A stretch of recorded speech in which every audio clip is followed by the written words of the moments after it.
Hi, and welcome to Freelancer Showcase, hosted by Slice Creative Network and TETV. Today we're going to be talking to a fairly new Slice Creative Network member named Matthew Lish. Welcome, Matthew.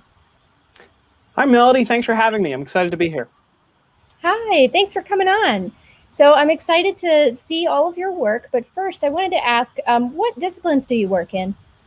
So I work primarily in puppet design and fabrication and prop design and fabrication. Okay, and where have you worked in the past?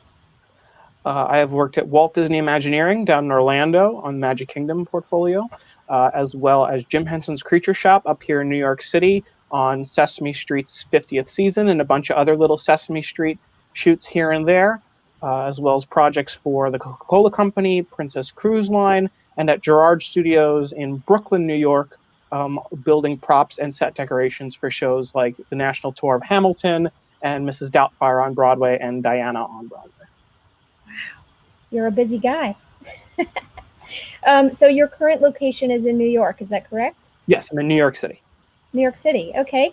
And I know that a lot of work is digital or done through the internets. But if you were offered a job somewhere else, would you be considered, or would you consider relocating? Absolutely, yes. Okay. Well, great. Let's get started. I'd love to see some of your work. Can you please pull up your portfolio? Yeah. Thank you. So, All right, walk us through this. cool. So this is a selection, and this is on my website that people can visit at matthewlish.com. These are a selection of some of my favorite puppets that I've worked on. A bunch actually fairly recently. So the first one we're going to go through. This is a Christmas reindeer that I recently built for someone to do virtual meet and greets during this weird pandemic times. So my emphasis with puppets is always making sure that I design a character that is approachable, that is able to make really, really good eye contact with either a camera or a web screen, or if it's live with a person or a performer, and really make it so that the character can express a wide range of emotions. So with this character here, I made sure to give it really nice big eyes so that it's really, really cute and innocent and can really, really hone in on that eye focus with something. It has a really expressive face, and you're able to turn the mouth and kind of make it have little like quirks at the corner of its faces and really, really turn its head around. When it moves, the fur shakes around, which gives it a nice kinetic movement and adds another, just another little layer of the character to it. So all of the puppets that I'm showing today are things that I have created the patterns for and built entirely myself. So this puppet here, he has a foam body, a rigid foam body, so he's able to withstand being thrown around and everything, but is still squishy enough, that he can be a puppet. He's covered with very high quality furs and hand dyed Antron fleece. Antron fleece is the same type of fleece that's used on top of the Muppets to give them their skin like qualities. Um, he features removable arm rods, which makes it really good for transportation, and custom grips to fit the puppeteer's fingers, because you want to have it so that their fingers can move around pretty nicely inside the head, and either move it forward and backwards to make the mouth open and close, or just stay snug in there so they're not wobbling around. So that's one puppet. Another puppet, this is based on an already existing intellectual property. So in addition to creating new characters, I also like working with things that other people have designed. This is of course Jinji from Shrek. So this was designed for production of Shrek the Musical, or Shrek the Musical Junior, which is available through MTI for schools and churches and amateur theater groups to perform. So this is a gingerbread man puppet. Again, original patterns. This guy, he features eyebrows that move up and down. There's a little mechanism inside of the head that the puppeteer can take their finger and toggle, so they're able to get a wide range of emotions. A super flexible silicone mouth, so that you can get the smiling that you see on the left side and the frowny face you see on the top right. And then probably my favorite feature of this is he features detachable legs. So where you see those icing stitches at his knees, if you can pull off those stitches, just hook and loop straps there, and you could pull the legs off for some of the fun torture scenes with Lord Farquaad, and then they stick right back on with magnets. So the goal of this was to create something that matches what we all know and love from the film, while at the same time, making it super easy for kids and amateur theater professionals to use in that type of setting. So another great puppet. This is a little smaller than the reindeer I showed a little earlier. This was a character I was approached to do a redesign for a puppeteer down in Florida, and he gave me some initial sketches of this character and some different versions that had been built for him in the past, and basically said, I want to make the body a little rounder. I want to make the face more expressive. What can you do with that?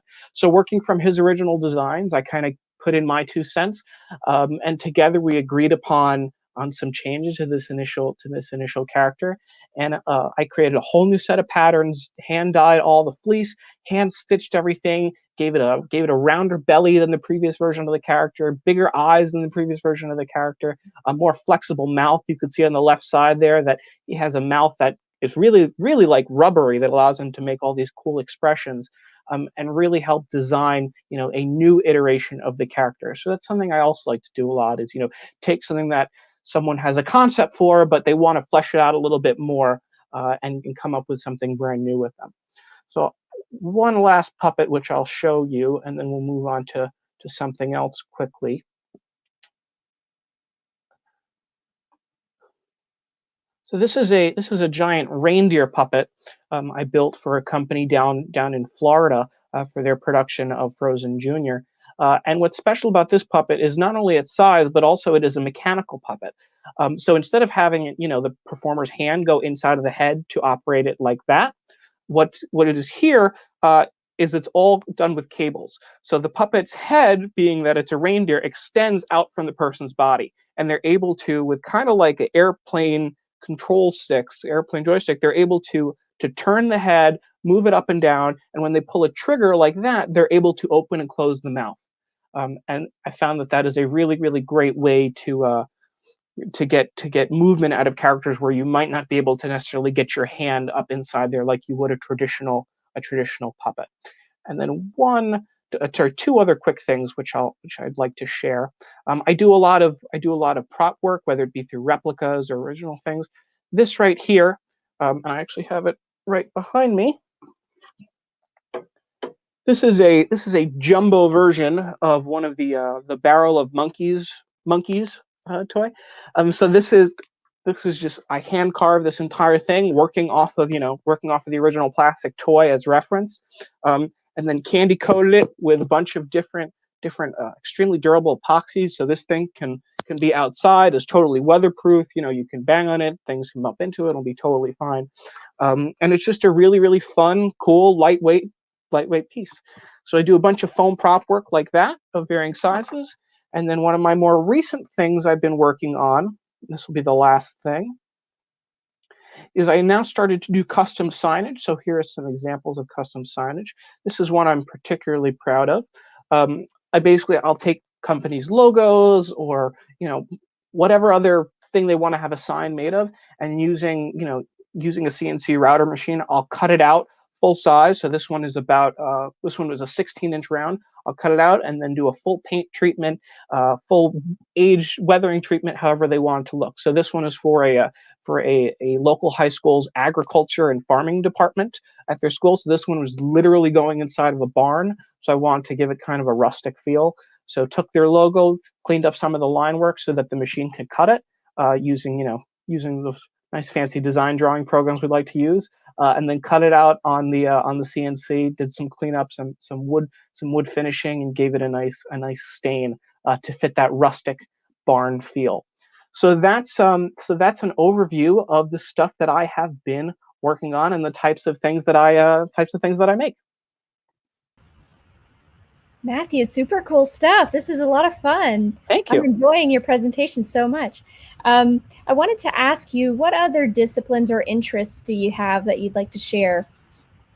So I do really enjoy, and I have experience working in production coordination and project coordination and operations. Actually, my job when I was down at Walt Disney Imagineering was as a project coordinator intern for Magic Kingdom, and I really, really enjoy working in that component of of design, really helping making sure all of the necessary elements can come together, that we can take everything that we have on the page or in the computer and really turn it into something that guests can experience. And also, similarly, I work seasonally with Macy's Branded Entertainment, the team that puts on the Macy's Thanksgiving Day Parade and the Macy's 4th of July Fireworks Spectacular.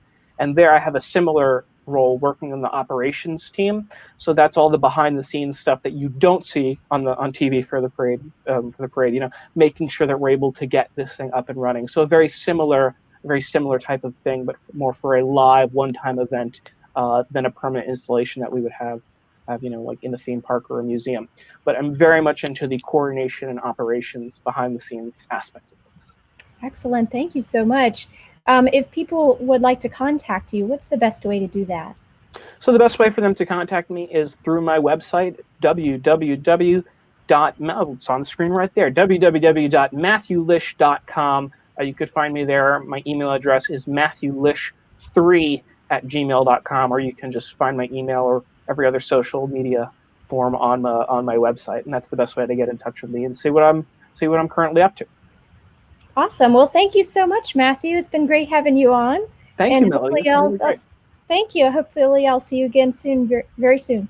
Sounds good. All right. And for those of you out there watching this, you can find Matthew and lots of other amazingly talented freelancers on slicecreativenetwork.com.